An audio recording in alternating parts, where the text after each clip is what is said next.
ଜୟ ଜଗନ୍ନାଥ। ଆଉ ଏଇଟା ହଉଛି ମୋର ଫାଷ୍ଟ ପୋଡକାଷ୍ଟ। ଭାସିଗଲା ତ ସେଇଠୁ। ଜଣେ ଭାଇ ବସୁଛନ୍ତି, ପଚାରିଲେ ତାଙ୍କୁ କିଛି।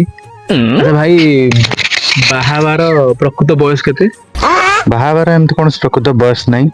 ଯୋଉ ବୟସରେ ତମକୁ ଉଚିତ ଜୀବନ ସାଥୀ ମିଳିଲା, ସେ ହଉଛି ବାହାଘର ପ୍ରକୃତ ବୟସ। ଘର ଭିତରେ କବାଟକୁ ଦେଇଦିଅ, ଦି ଜଣ ଯାକ ଘଣ୍ଟା ଘର୍ଷଣ କର।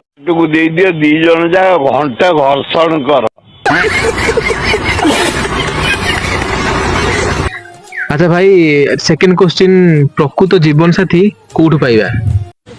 ଆହା କି ଅପୂର୍ବ ପ୍ରେମ।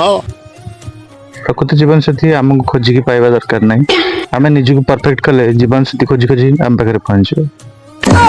ତୁମର ଏଇ ଯୋଉ ଚିତା କଟା କଥାରେ ମୁଁ ଆତ୍ମା ବିଭରିତ ହେଇ ମୁଁ ଚାହୁଁଛି ତୁମ ନିମ୍ନ ଭାଗରେ ଥିବା ହଲ୍ୟମାନରେ ଏକ ମୋଟା କଣ୍ଟକିତ ଅଚଞ୍ଚା କିଳାକୁ ସେଠାରେ ଆତ୍ମସମର୍ପଣ କରିବା ସହିତ ଧନ୍ୟବାଦ ଅର୍ପଣ କରିବି।